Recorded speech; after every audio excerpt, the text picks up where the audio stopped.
भारती। सखी सहेली। सभी सखियों सहेलियों और सखाओं को रेडियो सखी ममता सिंह का नमस्कार। चंचल जी आपको भी हमारा नमस्कार। नमस्कार ममता जी, आपको और हमारे सभी सुनने वालों को मेरा यानी चंचल वर्मा का नमस्कार। क्या हाल है? हाल बहुत अच्छे हैं।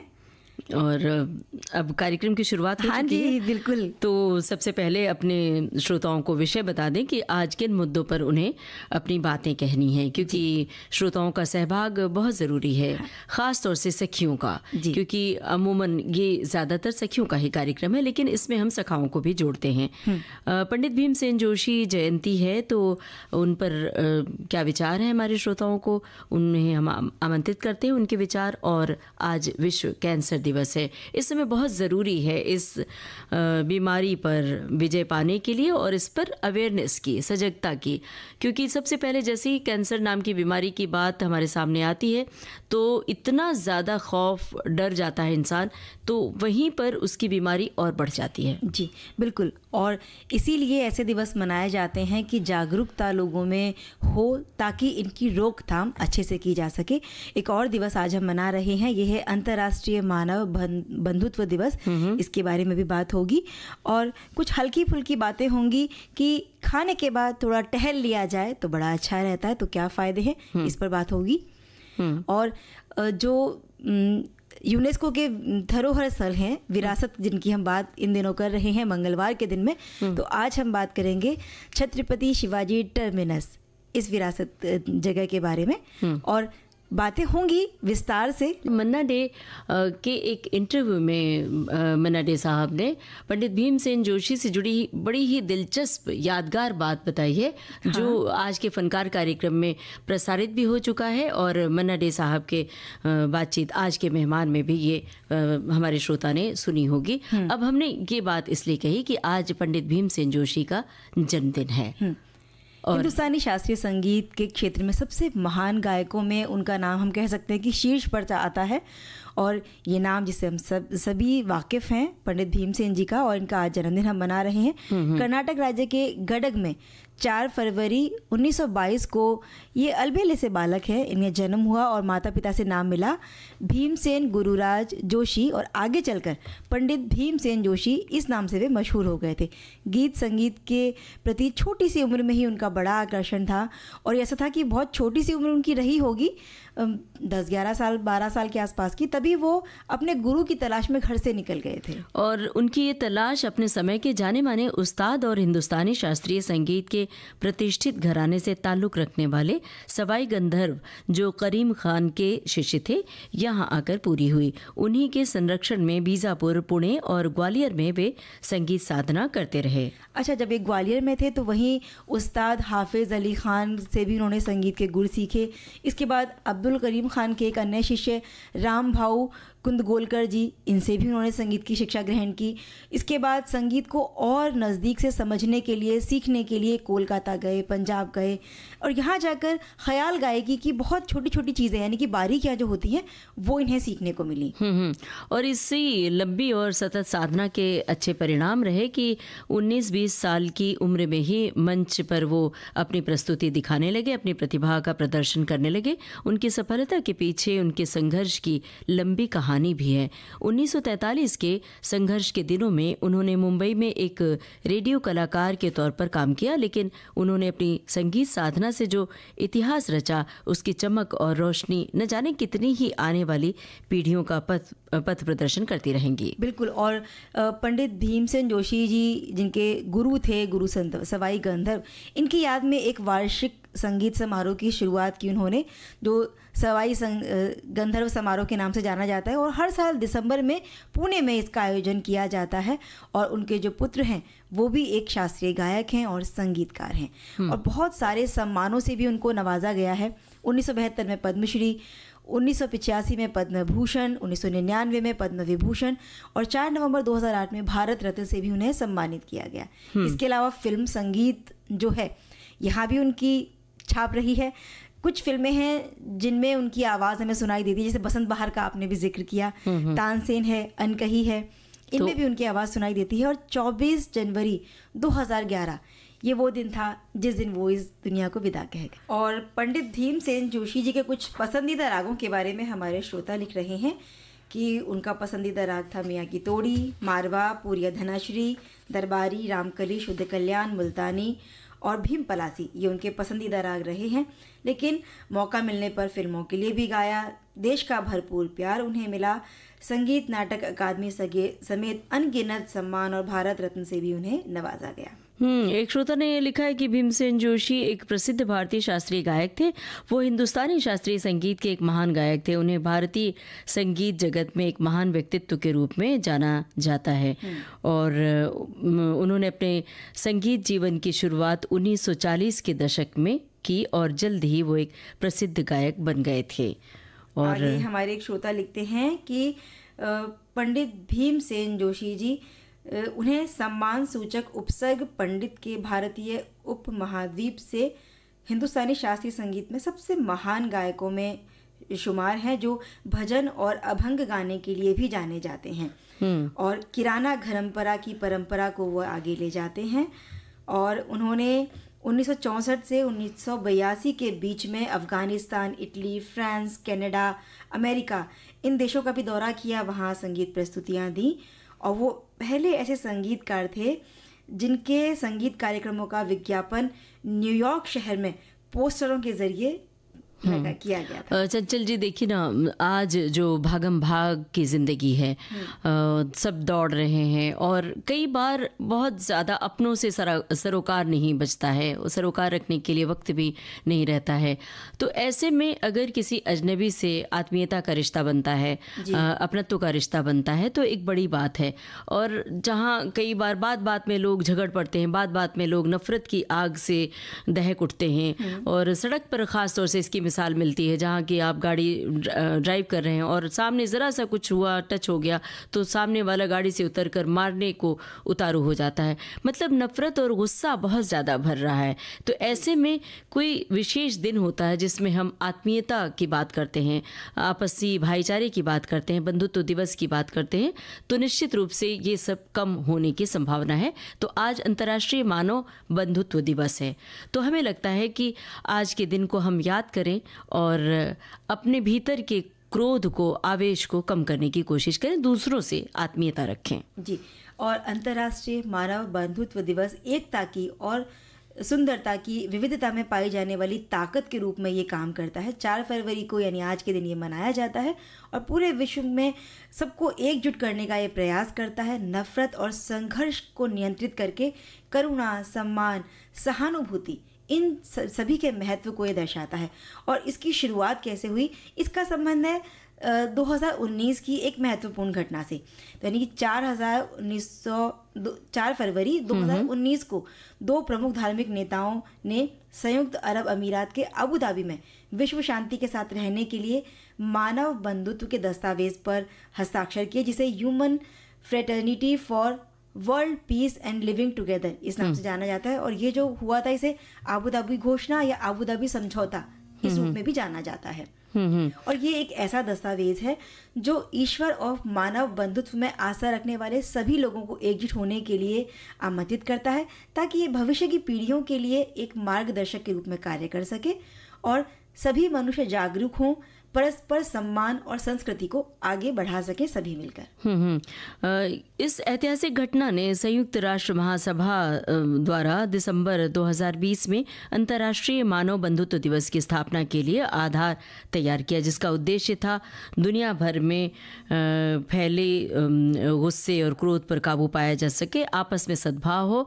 और सांस्कृतिक समझ को बढ़ावा दिया जा सके। मानव बंधुत्व पर दस्तावेज की आकांक्षा को पूरा करने के लिए मानव बंधुत्व की उच्च समिति यानी HCHF की स्थापना अगस्त 2019 में की गई, जो विभिन्न देशों के धार्मिक और नागरिक नेताओं द्वारा गठित एक समिति है और शांति और अहिंसा की संस्कृति को बढ़ावा देने पर जोर देता है इनकी मुहिम। और आज के दिन पर इस पर उद्देश्य होता है कि लोगों का ध्यान खींचा जा सके। ये व्यक्ति समाज और राष्ट्र को धर्म, जाति और भाषा के मतभेद से ऊपर उठाकर सहयोग की भावना से एक साथ आने के लिए कार्य करता है। और ये दिन हमें याद दिलाता है कि शांति केवल संघर्ष की समाप्ति नहीं है, बल्कि इसमें हम सभी की सक्रिय भागीदारी ज़रूरी है, आपसी समझ ज़रूरी है, सम्मान और सहयोग का होना भी आवश्यक है। अंतर्राष्ट्रीय मानव बंधुत्व दिवस सिर्फ एक तारीख नहीं है कैलेंडर की, बल्कि ये दिन हमें सम्मान, प्रेम, करुणा, समझ और अपनी नफरत पे काबू करने का संदेश देता है और शांति से और मानवता का मार्ग प्रशस्त हो सके, ये हमें सिखाता है। आज आपको याद होगा कि आज विश्व कैंसर दिवस है और इस दिन आज हम चर्चा कर रहे हैं ख़ास तौर से ये याद दिलाने के लिए, सजगता फैलाने के लिए कि लोग इस ओर सजग हों।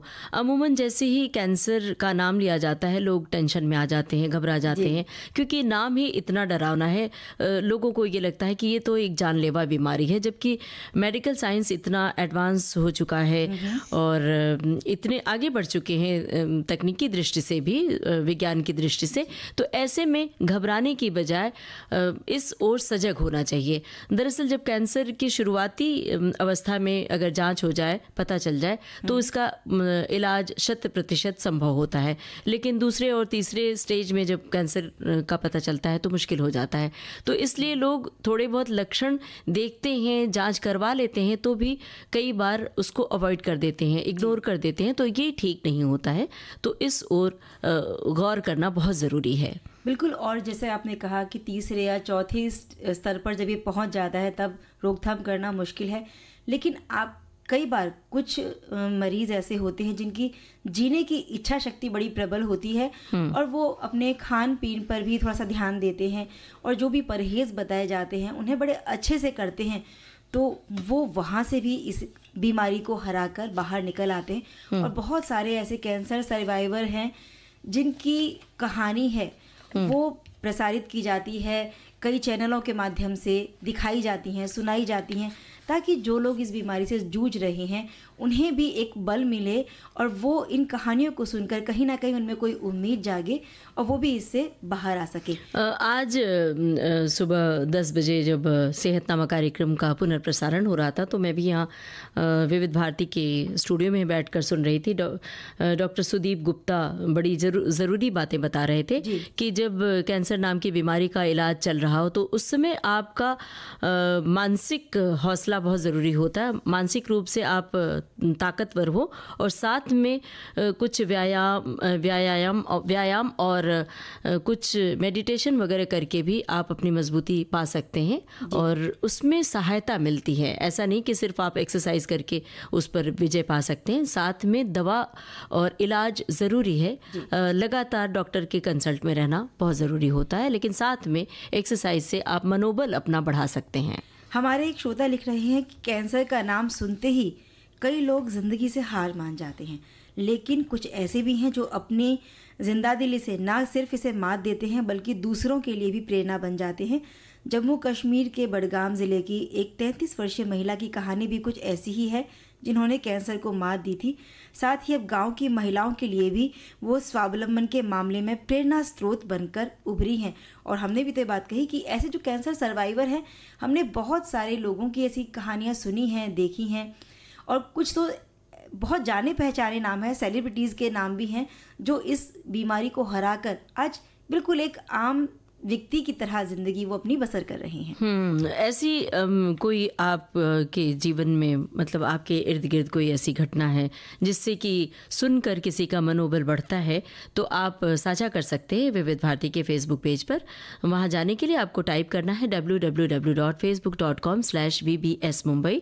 अगर कई बार क्या होता है कि हम दूसरों की बातें सुनकर अपने मन में हौसला पैदा करते हैं कि देखो वो जब इतनी अवस्था में अभी खुशहाल जीवन जी रहा है तो हम क्यों नहीं। तो ये बहुत होता है, तो आप अपनी बात कह सकते हैं। और कई बार तो सुविधा संपन्न ना होने पर भी ऐसे लोग हैं जो इस प्राण घातक बीमारी को हराकर बाहर आ जाते हैं, और ये दिन मनाया ही इसीलिए जाता है ताकि लोगों में जागरूकता फैले। और हमारे एक श्रोता ने बताया है कि साल 2025 में वर्ल्ड कैंसर डे की थीम रखी गई है यूनाइटेड बाय यूनिक। इस थीम को रखने का उद्देश्य है कि लोगों को ये बताया जाए कैंसर सिर्फ इलाज से नहीं बल्कि लोगों के साथ जीतने वाली एक लड़ाई है जिसे हमें जड़ से खत्म करना है।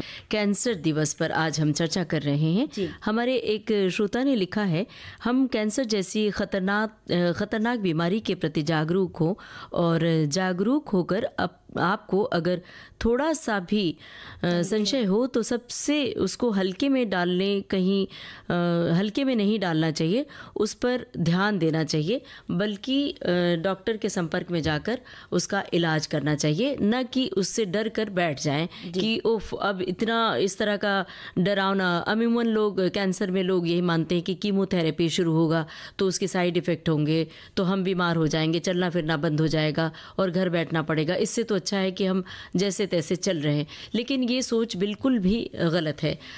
डॉक्टर आपको जैसा कहते हैं वैसा कर लेने में ही भलाई होती है, उससे आपकी जान बच सकती है। जी। और इसको जो ये कैंसर की बीमारी है, ज़्यादा जोखिम के कारण जो बताए जाते हैं इसके लिए वो होता है तंबाकू का सेवन, शराब का सेवन और फल सब्जियों का सेवन कम करना। यानी कि जो नुकसान वाली चीज़ें उन्हें आप ज़्यादा खा रहे हैं और जो ताज़े फल सब्जियां आपकी सेहत को अच्छा कर सकते हैं उनका सेवन कम कर रहे हैं। इसके अलावा शारीरिक गतिविधि अगर उसका अभाव है तो भी इस रोग के होने की संभावना ज़्यादा रहती है। और इसकी रोकथाम और नियंत्रण ये सिर्फ स्वास्थ्य प्रणाली या प्रशासन के ऊपर निर्भर नहीं है, बल्कि ज़रूरी है कि हम खुद भी इसकी रोकथाम की दिशा में प्रयास करें और क्या क्या अपने तरफ से हम कोशिश कर सकते हैं इसके बारे में सोचें।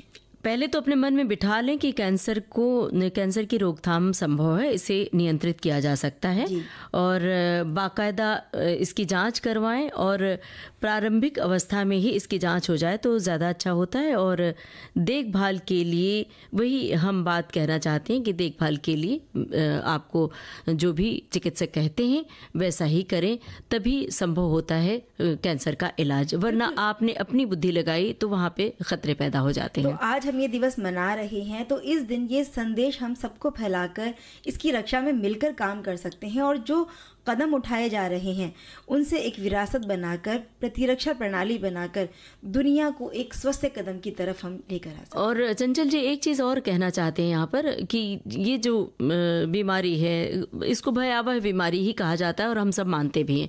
तो हमें एक घटना याद आ रही है कि एक सज्जन को कैंसर नाम का रोग था और फेफड़े का कैंसर था और डॉक्टर ने उन्हें आराम और बहुत सारे एहतियात बताए थे, इलाज चल रहा था, लेकिन उन्होंने बीच में एक्सरसाइज और मेडिटेशन, तो ठीक है मेडिटेशन तो आप कर सकते हैं, लेकिन कोई भी ऐसे में एक्सरसाइज बिना डॉक्टर के पूछे नहीं करना चाहिए। तो उन्होंने बाकायदा किसी योगाचार्य को बुलाकर ऐसी एक्सरसाइज की जिससे उनको ब्लीडिंग शुरू हो गई और वो अनकंट्रोल हो गई, तो उनको अस्पताल में एडमिट होने की नौबत आ गई। डॉक्टर ने उन्हें मना किया कि अभी ये सब एक्सरसाइज मत कीजिए, लेकिन वो नहीं माने। उनको लगा कि योग से ज़्यादा जल्दी उपचार संभव है, तो स्थिति बिगड़ती गई। तो ऐसे इस तरह की बेवकूफ़ियाँ नहीं करनी चाहिए। आप जब आपको आपका चिकित्सक जो कहता है वो जानकार है वैसा ही करना चाहिए, तो जल्दी से आपका इलाज संभव हो जाता है। आज हम बात कर रहे हैं एक ऐतिहासिक धरोहर जिसका नाम है छत्रपति शिवाजी टर्मिनस के बारे में। और 16 अप्रैल 1853 को बोरीबंदर स्टेशन से एक ट्रेन चली थी जिसमें 14 डब्बे 400 यात्री थे और यहीं पर जून 1878 में विक्टोरिया टर्मिनस का निर्माण शुरू किया गया, जो कि लगभग 10 साल में बनकर तैयार हुआ था। और 1996 में इसका नाम छत्रपति शिवाजी टर्मिनस और 2017 में शिवाजी टर्मिनस से बदलकर 2017 में ये नाम रखा गया था।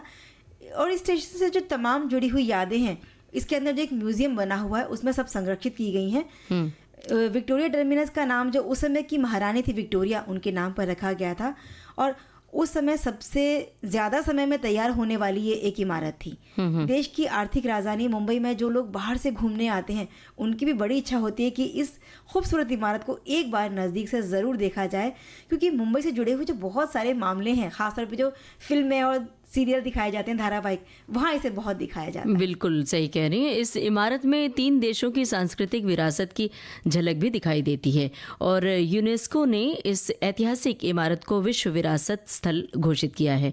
दुनिया के बेहद खूबसूरत टर्मिनस में शुमार किए जाने वाले विक्टोरिया टर्मिनस का डिज़ाइन ब्रिटिश वास्तुकार F.W. स्टीवंस ने तैयार किया था और गोथिक किस्म की जो इमारतें हैं उधर देखने में बड़ी अच्छी लगती हैं। एक ही साइज की, एक ही शक्ल की। तो कई बार तो लोग वो गोथिक इमारतों को देखने के लिए जाया करते हैं। और ये भारतीय विक्टोरियन इटालियन गॉथिक शैलियों का जो मिश्रण है उसकी वास्तुकला की विशेषता है। और इसकी विशेषता इसकी जो ऊंचे बुर्ज और नुकीले मेहराब हैं वो भी हैं। इसके टर्मिनस के दोनों गेट पर विशालकाय शेर की आकृति बनाई गई है, जिसका एक छोर ग्रेट ब्रिटेन और दूसरा छोर भारत के प्रतीक को दर्शाता है। ऐतिहासिक टर्मिनस में 3 देश जिनका आपने जिक्र किया वो हैं भारत, ब्रिटेन और इटली। इनकी जो परंपरागत स्थापत्य कला है वो नज़र आती है, और जो मुख्य ढांचा है वो बलुआ पत्थर और चूना से बनाया गया है, जबकि आंतरिक हिस्से में अच्छी गुणवत्ता वाले इटालियन मार्बल का इस्तेमाल किया गया। छत्रपति शिवाजी टर्मिनस की इमारत के बीचों बीच एक ऊंचा गुंबद भी है जो इस वास्तुशिल्प की महानता को दर्शाता है। टर्मिनस के अंदर का नज़ारा भी भव्य है। इसमें बनी घुमावदार सीढ़ियां हैं, दीवारों और छतों की जानदार नक्काशी यहाँ आने वाले सभी लोगों का मन मोह लेती है, और यहाँ पर खड़े होकर लोग खूब सारी तस्वीरें खींचते हैं, अपने मोबाइल में कैद करते हैं। और यहाँ पर पहले महारानी विक्टोरिया की प्रतिमा भी लगी हुई थी, लेकिन आज़ादी के बाद इस मूर्ति को यहाँ से हटा दिया गया था। और मुंबई की पहचान बन चुका है टर्मिनस, और जो पूरे देश भर के व्यस्ततम रेलवे स्टेशन हैं उनमें ये शुमार है, जहाँ पर रोज़ाना लगभग 30,000 या इससे भी अधिक यात्री पहुँचते हैं। और ये एक ऐसा टर्मिनस है जो देश के हर हिस्से से जुड़ा हुआ है। 1929 में मध्य रेलवे का मुख्यालय भी यहीं पर बनाया गया था। और छत्रपति शिवाजी टर्मिनस यूनेस्को की भारत की उन 2 रेल विश्व विरासत स्थलों में से एक है जो अभी भी अस्तित्व में है। CST के अलावा जो भारतीय पर्वतीय रेल सेवा दार्जिलिंग हिमालय रेल है उसे भी विश्व विरासत स्थल में शामिल किया गया है। और भले ही इसका नाम अभी छत्रपति शिवाजी महाराज टर्मिनस कर दिया गया है, लेकिन जो पुराने ज़माने के लोग हैं वो आज भी इसे VT यानी विक्टोरिया टर्मिनस के नाम से ही जानते हैं। और अब इसका बहुत बड़ा विस्तार हो चुका है, बहुत सारे प्लेटफॉर्म वहाँ बन गए हैं, और अब उसके अंदर जाने में ही बहुत सारा वक्त लग जाता है। तो सखियों ने ये गाना सुना, और कई बार हम बेकरार रहते हैं टहलने के लिए, घूमने के लिए, कहीं घर से बाहर निकलने के लिए, और ये बेकरारी तब बहुत अच्छी होती है जब खाना खा लें और उसके बाद टहलने निकले। और कई बार तो लोगों में बड़ा एक कन्फ्यूजन सा रहता है कि खाने के बाद सैर करना चाहिए या थोड़ा सा लेट जाना चाहिए। कुछ लोग तो कहते हैं कि भाई खाने के बाद थोड़ा सा टहल लो, कुछ लोग कहते हैं लेट कर थोड़ा सा आराम कर लेना चाहिए। लेकिन टहल लेना ज़्यादा अच्छा होता है, ताकि जो खाने के बाद तुरंत एक भारीपन सा लगता है शरीर में, उससे हमें आराम मिल जाता है। एक श्रोता ने भी हमारी इसी तरह की बात लिखी है। लिखा है कि हमारी सखी हैं, इन्होंने लिखा है कि आजकल की ख़राब जीवन शैली का असर हमारे स्वास्थ्य पर बुरी तरह से पड़ रहा है। हम खाना खाते हैं, फिर लेट जाते हैं, लंबे समय तक एक ही जगह पर बैठे रह जाते हैं। इसका सीधा असर हमारे पाचन तंत्र पर पड़ता है। शोध से पता चला है कि खाने के बाद थोड़ी देर टहलने से व्यक्ति के ब्लड शुगर और प्रेशर के स्तर को प्रतिबंधित करने में मदद मिलती है। वहीं हमारे एक श्रोता ने लिखा है कि महानगरीय जीवन शैली में जिंदगी की रफ्तार कुछ ज़्यादा ही तेज रहती है, और आपाधापी में बहुत सारे काम जो हम नहीं कर पाते हैं या सुबह या रात में ही करते हैं, उनमें हल्के फुल्के ढंग से टहलना भी एक काम ही है।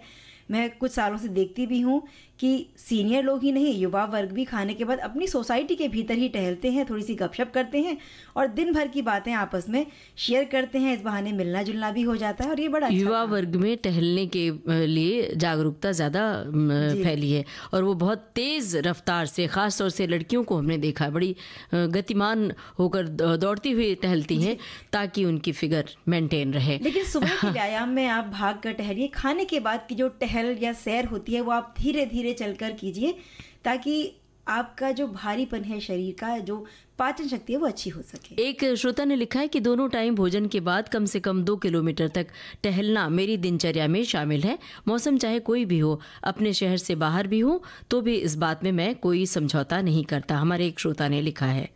एक श्रोता लिख रहे हैं कि खाने के बाद टहलने के बड़े फायदे होते हैं, खाना पचता भी है जिसके कारण कुछ समस्याओं से आराम मिलता है, और वज्रासन में बैठने का भी फ़ायदा इसी तरह का होता है, जिसे मैं थोड़ा रोज़ाना ज़रूर करती हूँ, और इससे मेरा वज़न भी बहुत कम हो रहा है। तो सही बात है, अगर आप टहलने नहीं जा पा रहे हैं, आपके घर के आसपास ऐसी कोई व्यवस्था नहीं है, सोसाइटी में भी जगह नहीं है, तो हमारी जो इन श्रोता हैं इनकी तरह आप भी वज्रासन में बैठकर अपने खाने का जो पाचन है वो कर सकते हैं। एक श्रोता लिख रहे हैं कि खाने के बाद थोड़ा टहलने से हल्की फुल्की बातें खाने खाने के बाद करें, पहले बहुत ही अच्छा होता है। ख़ासकर रात में कितने लोगों को देखा है कि खाने के बाद रात में टहलते हैं और फैमिली के साथ मज़ा भी आता है टहलने में और आपकी सेहत के लिए भी अच्छा होता है। इसलिए जब भी जहाँ जाएं अकेले मत जाएं, इसी बहाने परिवार के साथ भी आपको समय बिताने का मौका मिलता है। और चंचल जी, हमने तो देखा है कि कॉलोनी में, गलियों में, सड़कों पर लोग ग्रुप के ग्रुप रात को टहलती हैं, महिलाएं खास तौर से झुंड बना के, और एक दूसरे से तरह तरह की बातें साझा करती हैं। तो टहलना इसलिए भी फायदेमंद है कि आपको अपना दिल खोलने का मौका मिलता है। और कुछ लोग कान में ईयरफोन लगाकर गाने सुनते सुनते भी टहलते रहते। अब जरा घड़ी की ओर देखिए, बिल्कुल भी वक्त नहीं कि कुछ बोलें बतियाएं या फिर कोई गाना सुनवाएं। तो लेते हैं सखियों और सखाओं से इजाजत। आप सभी को ममता सिंह और चंचल वर्मा का नमस्कार।